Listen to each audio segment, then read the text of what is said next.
Ladies and gentlemen, please join me in welcoming our 2011 Old Tom Morrison winner, Mr. Nick Price.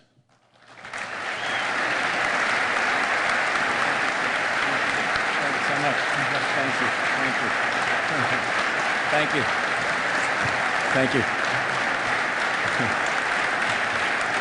Thank you.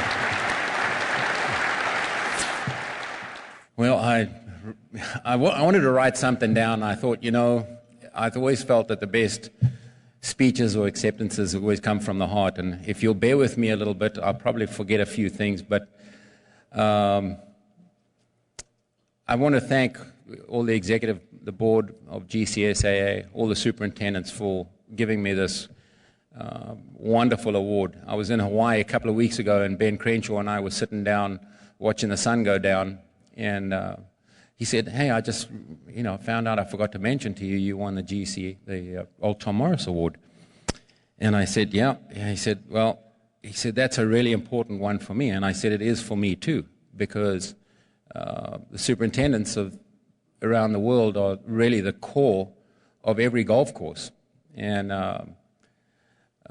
unfortunately, I never got to meet Old Tom Morris, like my kids might think I may have, but he was someone who I admired. And I remember the first time I went to St Andrews, we were going to try and qualify for the British Open, which was over at Carnoustie that year. We got up there, and of course we got on the first tee, and we looked around, and we had no idea. And I said to Gavin, maybe we better get a caddy for the day. Now, we didn't have any money. We didn't have a lot of money anyway at that. And he said, let's go and find a caddy. So we found the caddy master, and off we went. Well, you can only imagine two guys from Africa, me being from Rhodesia and he from South Africa, playing this golf course where we were so used to seeing the golf course in front of you. Here, you couldn't find the golf course. When we got on the second tee, we didn't know which way to go.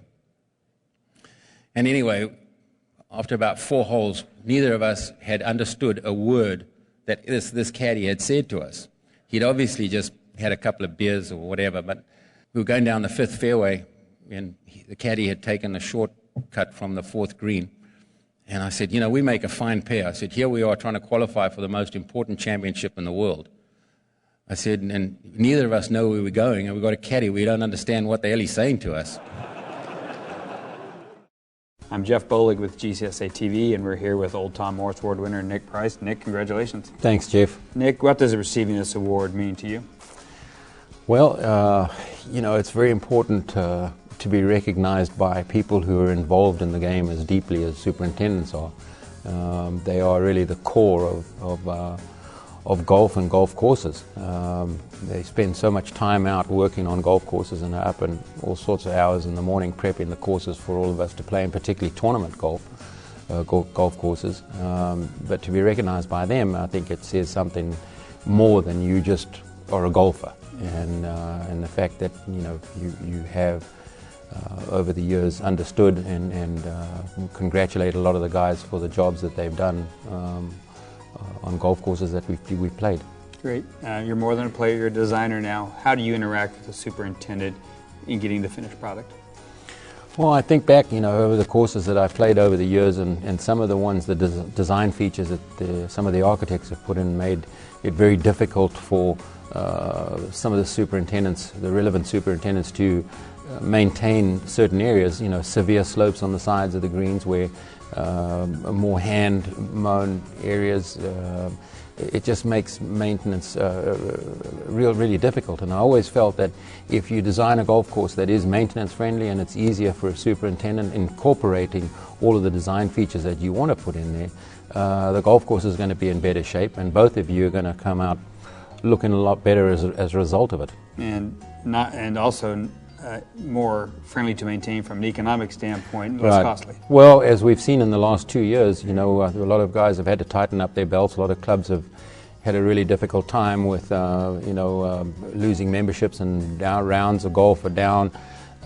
So it's really important now that the superintendents control their costs, because the greatest cost on any golf course is maintaining it. And you can do that. I mean, it's not something that's difficult to do, incorporating in design, but certain areas, maybe in times of recessions, you may want to just sort of leave them a little more natural and maybe not maintain as much and cut some fuel costs and maintenance costs in those areas. So, you know, everything is workable, I think.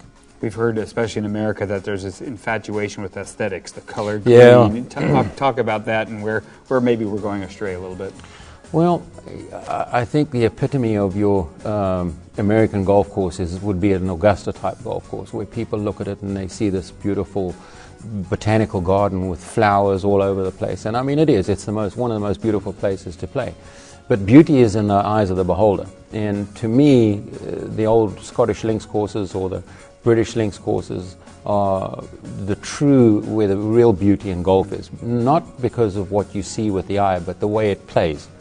And bringing the bounce back into the game is something that I've been a huge proponent of over the past 20 years. I think we've seen way too much soft, way too much overwatering, and way too much green. Mm-hmm. Brown is good, firm is good, and the average guy, you're trying to tell the average player that if you get 25 yards or 30 yards of run out of the ball and you have to deal with a skinny lie, that's a different way of playing the game. Learn how to play that way.